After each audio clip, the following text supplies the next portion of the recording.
Então tá, então vamos dar sequência, né? Pode gravar. Então, pessoal, dando sequência à nossa aula de fonologia, nós vimos aqueles conceitos básicos. Primeiro de fonema e letra, depois falei dos encontros consonantais, daquelas particularidades em relação à divisão silábica. Depois a gente falou de encontros vocálicos do tipo hiato, do tipo ditongo. E por fim eu falei que o ditongo pode ser crescente ou decrescente, dependendo da ordem que aparecem as vogais e semivogais.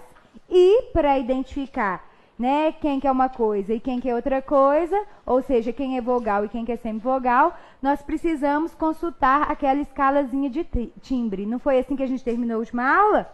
Pois é.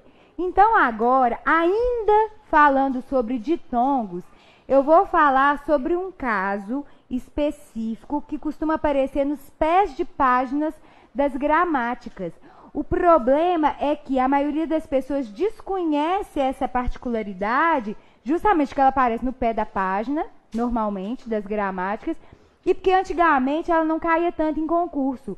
Para quem estuda para concurso há mais tempo, talvez isso seja uma novidade. Talvez não também, porque às vezes a pessoa estudou com algum professor que deu aulas, né, de uma organizadora como a Consulplan, que fez tantos concursos aí ultimamente. E a Consulplan é uma organizadora que cobre essas matérias iniciais, então pode ser que saiba também. O fato é que eu só aprendi isso depois de velha. Eu nunca tinha visto na minha vida na escola, mas é porque realmente nas gramáticas antigas esse assunto não era mencionado. Então, para a maioria de vocês, provavelmente isso aqui vai ser uma novidade. É o seguinte, quando eu pego palavras como, ainda no mesmo assunto de ditongos, tá? Cantaram, falaram, disseram, esses verbos que terminam com AM. Vamos supor que a organizadora diga pra gente que essa palavra aqui tem um ditongo.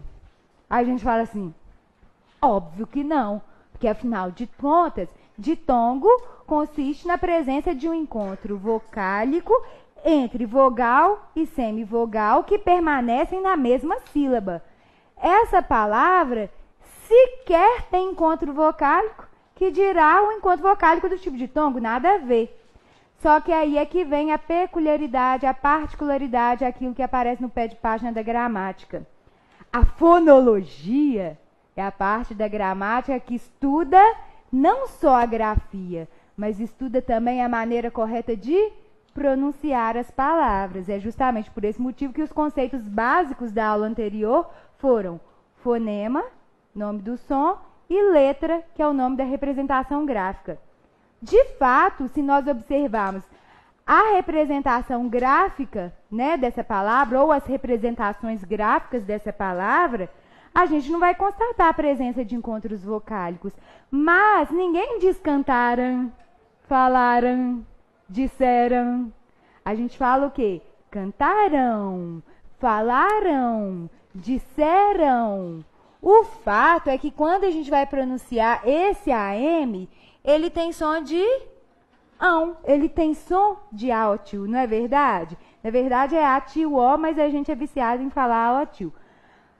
Mas o que importa aqui é que a palavra, sim, ela tem um ditongo, que aparece apenas quando nós pronunciamos o vocábulo, apenas quando nós pronunciamos a palavra.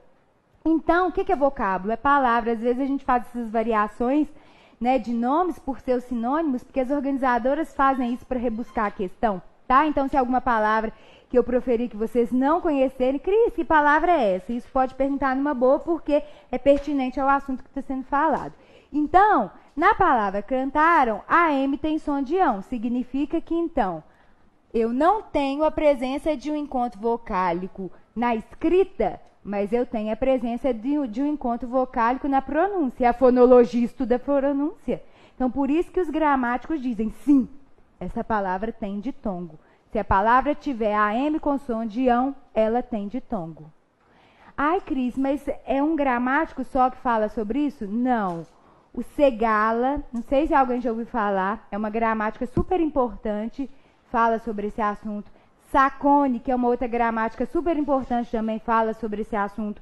Bechara, que é o autor de uma outra gramática super importante, também fala sobre esse assunto. Celso Cunha, que é outra gramática importante, também fala sobre esse assunto. Então, as principais gramáticas que hoje são indicadas para concursos públicos falam sobre esse assunto, ainda que seja no pé de página. E isso vem caindo cada vez mais em prova. Justamente por quê? Porque a pessoa, quando diz que cantaram, não tem ditongo, ela erra feliz. Que é o pior tipo de erro, quando você fala assim, até parece. Aí você vai crente que acertou e, na verdade, você errou por desconhecimento de um detalhe. Então, cantaram tem ditongo sim. Esse ditongo é nasal, né? Porque quando você pronuncia cantaram, ele sai muito mais por via nasal do que por via oral. E ele é crescente ou decrescente? Isso. A é o mais forte da escala de timbre. O é o segundo. Então, significa que a gente partiu do mais forte para o mais fraquinho. Então, esse é um ditongo decrescente, nasalizado. Em outras palavras, eu posso dizer que essa palavra apresenta um ditongo nasal decrescente. Aí, não precisa decorar a nomenclatura toda, é só tentar justificar para você mesma, né, ou para você mesmo, o que indica cada um desses termos. Né? Ditongo, porque as duas vogais pronunciadas aparecem na mesma sílaba. Nasal, porque quando eu digo cantaram, dá uma vibradinha no meu nariz. E decrescente, porque o A é mais forte que o O, então há uma relação hierárquica entre essas duas vogais, fazendo com que eu diga que há uma relação de decrescência. Aí, beleza. Aí você fala, então tá, né, Cris? É estranho, mas eu tenho que aceitar, porque a maioria dos gramáticos aceita, então eu também vou aceitar. Mas o fato é que não é só esse caso que as gramáticas mencionam. Você fala assim, você tá de brincadeira que essa palavra também tem ditongo. Pelo amor de Deus, eu não estou enxergando nenhum encontro vocálico ali, mas eu devo analisar a grafia e também a pronúncia. Eu duvido que alguém aqui diga que vá no armazém. Quando alguém vai rezar, amém, também, ninguém, não é? A gente fala armazém, ninguém, também, amém. Então, toda vez que a gente vai pronunciar essas palavrinhas terminadas por EM, nós pronunciamos um fonemazinho a mais, que corresponde ao som da letra I, não é verdade? Então, se a gente for analisar, né, a pronúncia desse termo, nós iremos observar que essas duas vogais aparecem na mesma sílaba. Então, esse também seria um caso de ditongo, que aparece só na pronúncia e não na escrita. Mas o fato é que os gramáticos entendem que aqui há ditongo sim. Agora, vamos ver por que via ele sai? Armazém, ninguém, também, amém. Também vibra aqui, não vibra? Então, mais uma vez, nós estamos diante de um ditongo nasal. Resta saber se ele é crescente ou decrescente. Entre o E e o I, quem é mais forte? O E. Então, o E receberia o Vzinho de vogal e o I recebe o Szinho de semivogal. Mais uma vez, partiremos do mais fraco para o mais... Aliás, do mais forte para o mais fraco. Então, de novo, nós temos um ditongo nasal decrescente. O que eu acabo de explicar para vocês é colocado nas gramáticas da seguinte maneira. Palavras terminadas por AM com som de ão e terminadas por EM com som de EM possuem ditongos nasais decrescentes, perceptíveis só na pronúncia. Ou seja, é a mesma coisa que eu expliquei, só que de um modo mais conciso, né, mais formal. Então, toda vez que eu estiver diante de palavras terminadas por AM com som de ão, M com som de EM, eu terei a presença de ditongos nasais decrescentes. Beleza? Tem que decorar, tem que guardar, porque tem caído em prova. E Decan já cobrou, Consuplan já cobrou, Fumar que já cobrou, tá? É isso. Então, vamos organizar mais uma vez os nossos conteúdos fonológicos. Eu dei o número 1 para encontro consonantal, não foi? Vamos seguir aí, para a gente se organizar. Aí depois eu dei o número 2 para o encontro vocálico, não foi? Aí coloquei letra A para hiato, letra B para ditongo. Só que aí eu acabei falando muitos detalhes sobre ditongo, então para a gente não perder o fio da meada, agora eu vou para a letra C. Ou seja, eu vou falar do terceiro tipo de encontro vocálico, que é o famoso tritongo.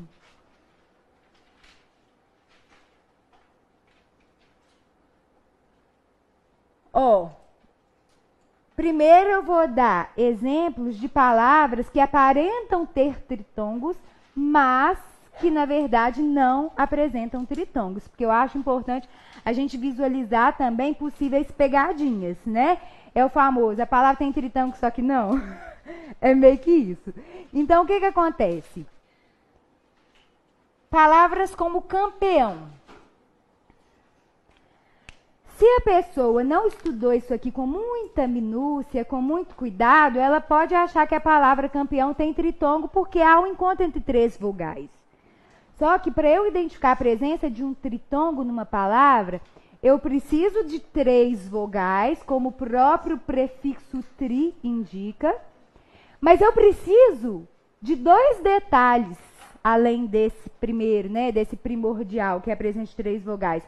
Eu preciso que as 3 vogais sejam pronunciadas e preciso que também elas permaneçam na mesma sílaba. Se todos esses critérios não forem atendidos, nada feito. Então, na palavra campeão, eu pronuncio E, pronuncio A e pronuncio O. De fato, as 3 vogais são pronunciadas, mas se nós processarmos a divisão da palavra, campeão.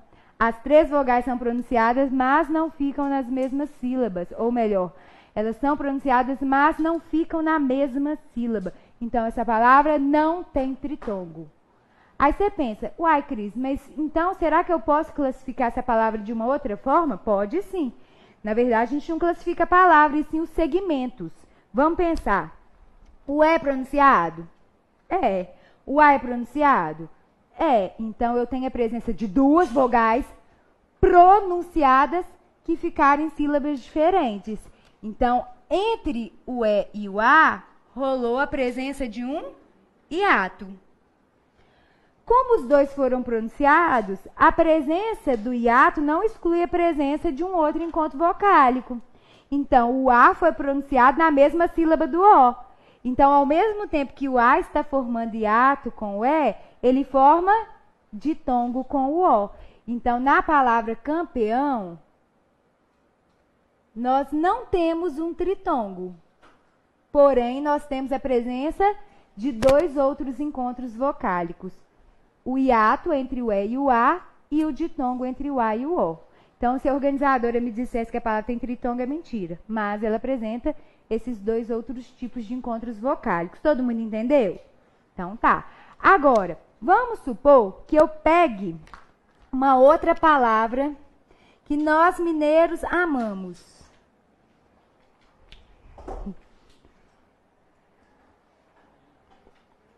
Ó, primeiro, que se a gente fosse avaliar não a parte de gramática que é cobrada em concursos públicos, mas se nós fôssemos avaliar a variação linguística local, ninguém diria queijo, todo mundo diria queijo. Isso aí na linguística é chamado de monotongação, né? A gente faz monotongação. O que era ditongo, a gente transforma em monotongo. A gente fala peixe, a gente fala queijo. Eu torço para o Atlético, mas tem muita gente que torce por o Cruzeiro. Ninguém fala cruzeiro, né? Mineiro, queijo. A gente fala mineiro, queijo.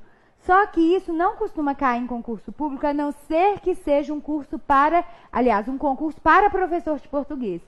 Então, se a pessoa for fazer um concurso para professor de português, aí sim esses conceitos linguísticos que têm relação com variação linguística, né, regional, aí isso passa a ser importante. Para vocês, para a maioria de vocês que quer fazer concursos variados, isso aqui não é importante, tá? Porque é realmente um conhecimento muito específico da linguística. O que vocês têm que saber é aquilo que todas as gramáticas tradicionais consideram, como, por exemplo, esses tais ditongos nasais decrescentes, ou seja, em todos os lugares do Brasil, as pessoas vão fazer essa mesma pronúncia. Então, por isso que as gramáticas tradicionais colocam isso aqui como regra. Agora, voltando ao queijo. eu não vou considerar essa variação linguística do mineiro. Então, em tese, o I é pronunciado. Beleza. O E também é pronunciado. Beleza. Só que para ser tritongo, eu preciso que as 3 vogais sejam pronunciadas e estejam na mesma sílaba. Primeiro, a questão relacionada à divisão silábica. Queijo. Aqui as 3 vogais até ficam na mesma sílaba, só que aqui o problema é outro. Eu não falo queijo, eu falo o quê? Queijo. O U não é pronunciado. Então, por que eu disse que é tão importante aquele conceito inicial da aula anterior? Encontro vocálico é o encontro entre 2 ou mais vogais pronunciadas. Aí eu disse, eu vou grifar essa palavra e depois eu vou explicar para vocês por que é tão relevante a ponto de eu ter chamado a atenção para esse adjetivo, pronunciadas, não é verdade? E agora eu estou justificando por que eu grifei a palavra pronunciadas no conceito. Porque aqui o não pode ser considerado vogal, porque ele não exerceu o papel de vogal dele, ele não foi pronunciado, então ele não pode contar na contagem de fonemas. Então, eu vou considerar só a letra E e a letra I. Então, entre a letra E e a letra I, que são vogais pronunciadas e ficaram na mesma sílaba, há apenas a presença de um ditongo. Então, queijo não tem tritongo, tem apenas um ditongo entre o E e o I, que nós mineiros não gostamos de pronunciar. Mas como a gramática trata o assunto de modo geral, então aqui a gente não tem tritongo, mas tem ditongo sim. Agora, finalmente nós vamos falar de uma palavra que apresenta tritongo, que é uma palavra que serviu de exemplo para 99% das pessoas que estão assistindo essa aula. Paraguai, Uruguai, saguão, iguais. Aí vocês vão pensar que as professoras de português são sem criatividade, mas não é verdade. Porque a verdade é que pouquíssimas palavras da língua portuguesa apresentam tritongos, então a gente não tem uma diversidade de exemplos mesmo. Então, se a gente for pegar a palavra Paraguai, nós vamos constatar que há a presença de 3 vogais. Primeiro, as 3 vogais ficam na mesma sílaba? Sim! Agora, Paraguai. O U foi pronunciado, o A foi pronunciado e o I também. Então, finalmente, eu tenho uma palavra que possui tritongo.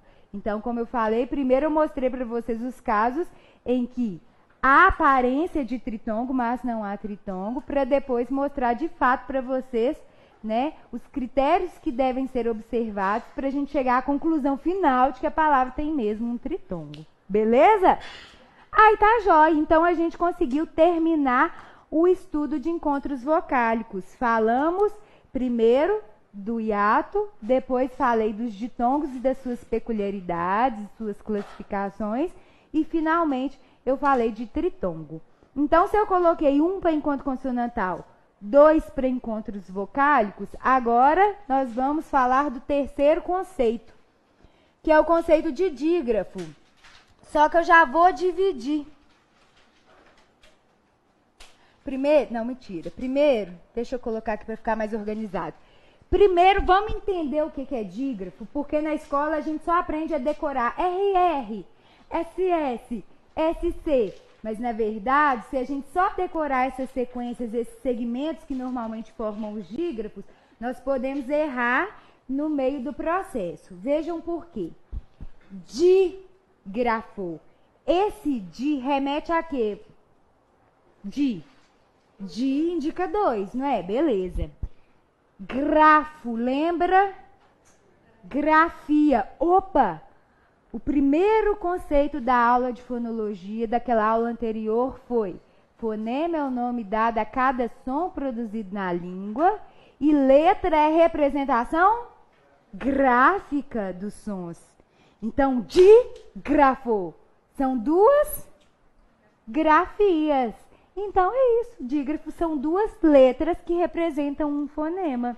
Então, a própria palavra é autoexplicativa. A gente que normalmente não para fazer esse tipo de análise, porque a gente é muito imaturo quando estuda esse assunto na escola. Então, vamos anotar. Dígrafo. 2 letras que representam um fonema. Ora, no início da aula anterior, eu usei uma palavra e eu disse que em algum momento da aula eu a retomaria. Chique. Então, lembrasse que eu disse, olha, por enquanto eu só vou usar essa palavra para mostrar para vocês que o número de letras de um vocábulo não necessariamente vai corresponder ao número de fonemas. Naquele momento da aula, eu só queria que vocês tivessem ciência disso. Agora, a gente pode dar nome aos bois. Na palavra chique, nós temos 1, 2, 3, 4, 5, 6 letras, ou seja, 6 representações gráficas. Nós constatamos, naquele momento, que o C e o H juntos produzem um único fonema, assim como o Q e o U juntos também produzem um único fonema. Dessa maneira, nós havíamos constatado que a palavra tem 6 letras e 4 fonemas. Todo mundo se lembra disso? Agora a gente vai entender por que essa palavra tem um número de fonemas menor em relação ao número de letras. Porque nós temos 2 dígrafos. Ou seja, eu tenho 2 letras que representam um fonema, que eu disse que inclusive corresponde ao som da letra X. E nós temos aqui também a sequência de 2 letras que representam um fonema, que inclusive coincide com o som da letra K. Então, essa palavra aqui tem 6 letras, tem apenas 4 fonemas. E tem quantos dígrafos? 2 dígrafos. Então, existem 2 maneiras de vocês analisarem isso numa prova. De uma maneira mais mecânica, manual, assim dizendo, ou simplesmente fazendo uma continha. Aí vocês, observem qual é a melhor maneira. Eu gosto de umas coisas mais manuais. Tanto é que eu não sei se alguém aqui viu, eu e a Carol Salles fizemos um sorteio da bolsa para esse curso. Aí, eu tô assim, Carol do céu, a gente tá aflita, porque se a gente juntar as pessoas que marcaram no meu Facebook e no seu Facebook e no seu Instagram, há mais de 1000 marcações, vão ser muitos papeizinhos. Ela tá assim, nossa, Cris, pelo amor de Deus, tem programa na internet que faz isso? Aí eu fiquei aliviada, mas eu não sabia realmente, porque eu gosto de tudo mecânico. Aí no final fiquei satisfeita, porque alguma coisa deu errado. Aí a gente teve que fazer pré-sorteios para pegar o meu Instagram, depois o Instagram dela. E aí depois a gente fez um sorteio final. Aí no sorteio final a gente usou papeizinhos, né? Porque, não é bom uma coisa assim que a gente vê? Eu acho que eu sou um pouco antiquada às vezes. Mas enfim, o fato é que eu gosto de fazer assim, ó. Eu circulo quando eu percebo a presença de dígrafos. E aí, quando eu perceber que há o círculo, em vez de eu contar 2, eu conto 1. Então eu gosto de forma mais mecânica. Tipo, 1, 2, 3, 4. Eu simplesmente faço, essa contagem de fonemas, circulando os dígrafos, e aí quando eu vejo que tem dígrafo, em vez de eu contar 2, eu conto 1. Ou então você pega, a palavra tem 6 letras, mas ela tem 2 dígrafos.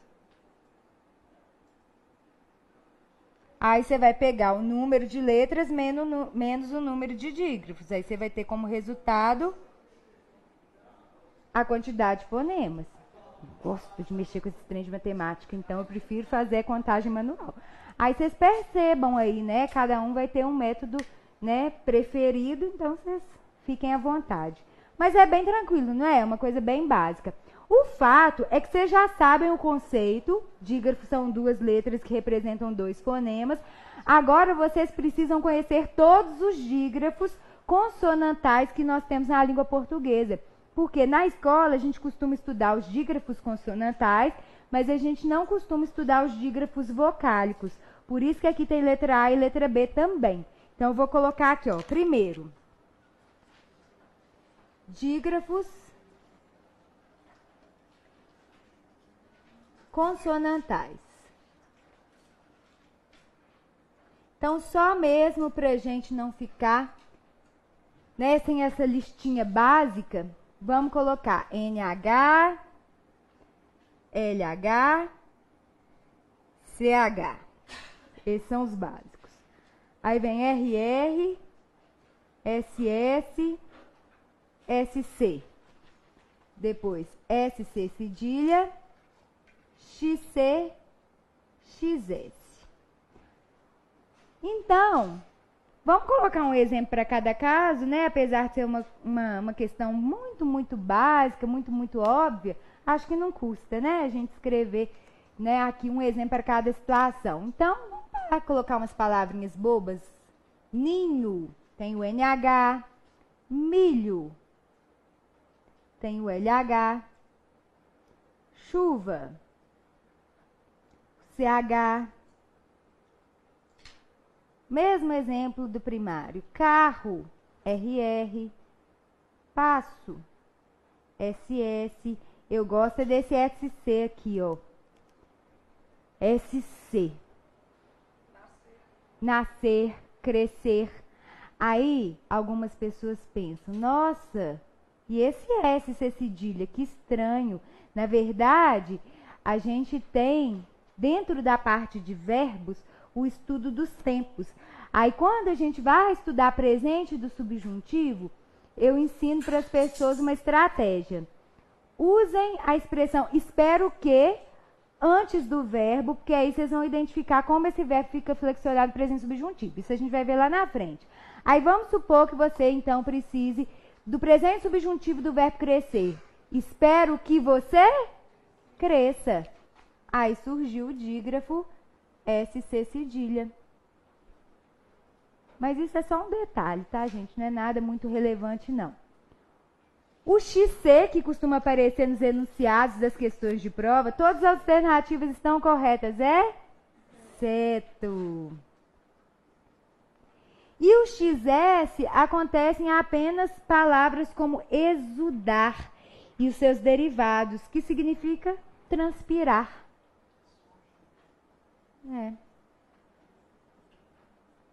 Essa aqui não costuma cair, não, tá? É só mesmo para a gente ver, né, as informações de forma completa. Bom, esses são os básicos, são 9, tá? Agora, os que merecem mais atenção são esses dois aqui, ó.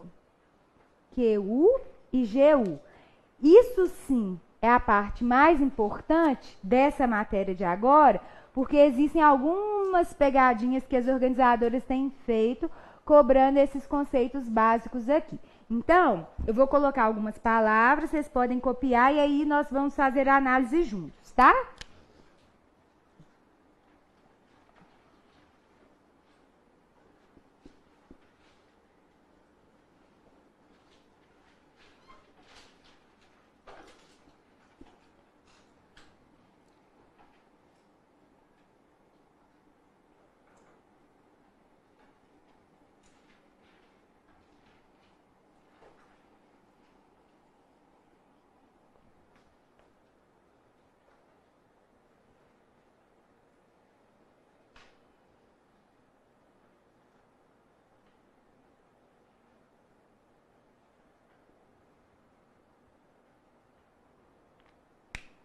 Então, vocês podem copiar essas palavras que a gente vai analisar e entender quando é que o QU e o GU serão formadores de dígrafos.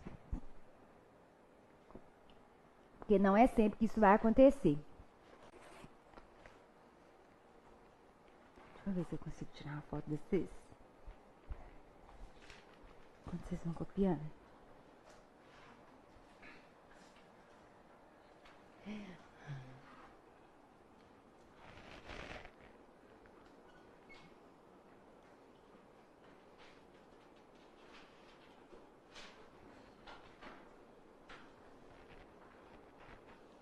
Levanta a mão aí, gente. Quem vai passar aí? Uhul!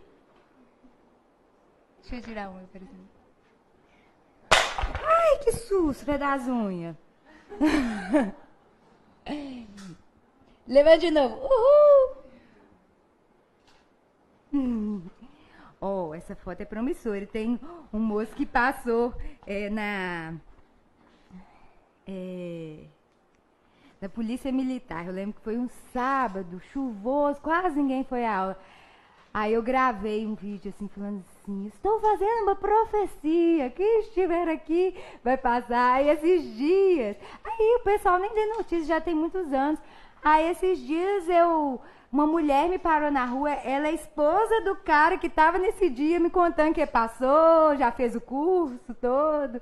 Eu falei, gente, vocês deviam me contar isso antes, né? Fiquei sabendo anos depois. Falei, então tá vendo? Profecia. Depois vocês podem usar essas fotos. Os campeões. Galera, pode explicar? Então vamos lá. Seguinte.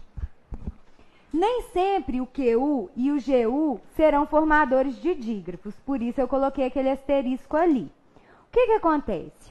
Pela lógica, dígrafo são duas letras que representam um fonema. Logo, o GU e o QU só poderão ser considerados como dígrafos quando essas duas letras, de fato, representarem um som. Então, se o Q for pronunciado e o U também for, nada feito, porque são duas letras e dois sons. Aí não faz sentido eu dizer que a sequência é formadora de dígrafos, vocês concordam? Então é simples. Quando é que o GU e o QU serão formadores de dígrafos? Quando a letra U não for pronunciada. Porque aí sim faz sentido eu dizer que há duas letras que representam um fonema. Concordam? Então, esse detalhe não costuma ser mencionado nas gramáticas. Porque a gramática mesmo tradicional simplesmente impõe a regra. Mas ela não informa ao candidato que existe essa pegadinha que pode ser cobrada pelas organizadoras. Por isso que a gente tem que desenvolver essas maldades, não é verdade? O macete ajuda muito, mas o macete sozinho sem a regra não vale nada. Então, primeiro você tem que saber o conceito de dígrafo, justamente para você conseguir identificar quando é que uma sequência vai formar dígrafo ou não. Então, ali na palavra linguiça, né, que eu já havia utilizado como exemplo na aula anterior. Linguiça tem GU. Opa, GU apareceu. Respiro, penso na aula de hoje. Eu preciso ver se o é ou não pronunciado. Se ele não é pronunciado, aí faz sentido eu dizer que há dígrafo. Mas se ele for pronunciado, tanto o som do G quanto o som do U apareceram. Então não faz sentido nenhum eu dizer que tem dígrafo aqui. Então vamos lá. Eu falo linguiça ou linguiça? É linguiça mesmo, como eu havia observado com vocês, mesmo havendo, né, a extinção do trema nas palavras da língua portuguesa, o U se mantém pronunciado. Então, tanto o som do G quanto o som do U são pronunciados. Então, a palavra linguiça não apresenta um dígrafo nessa sequência. Vamos para outra. Guilhotina. Né? Eu não vou olhar esse LH porque o nosso foco agora é observar essa sequência de GUI que apareceu de novo. Mais uma vez vou respirar, lembrar dessa aula, desse momento de hoje e pensar, a Cris falou para olhar se o é pronunciado. Guilhotina. Eu pronunciei o U? Não. Se eu não pronunciei o U, aí sim eu posso dizer que eu tenho a sequência de duas letras que produziram um único som, porque o U não foi pronunciado, ele não fez o papel de vogal dele, então a palavra guilhotina apresenta um dígrafo aqui, entre o G e o U, porque eu tenho duas letras, mas um fonema foi pronunciado, porque o U não produziu som. Então vamos tudo de novo. Aguentar. Opa, GU apareceu de novo. Né? Agora eu troquei o GUI pelo GUE. Então, peraí. Respira. Pronúncia do U. Aguenta. Eu pronuncio U? Pronuncio. Então, se eu pronuncio o G e pronuncio também o U, não faz sentido eu dizer que há dígrafo aqui. Porque os dois foram pronunciados, tanto o G quanto o U. Agora, essa palavra aqui de baixo tem GUE de novo. Aí você pensa, opa, peraí. Pronúncia do U. Eu falo guerra ou guerra? Guerra. O U não foi pronunciado agora. Então, significa que se ele não foi pronunciado, eu posso dizer que ele formou dígrafo com a letra G. Porque, afinal, aqui eu tenho duas letras que representaram um fonema, justamente porque não houve a pronúncia do U. Estão conseguindo pegar? Então, vamos fazer o de baixo. Vou deixar vocês pensarem um pouquinho nessas duas palavras aqui, para ver se vocês identificam qual delas apresenta dígrafo naquela sequência e qual não apresenta. Aqui eu pus palavras com Q ou I, para mudar um pouquinho as sequências que a gente já havia utilizado como exemplo anteriormente. Deixa eu beber uma aguinha enquanto vocês vão pensando.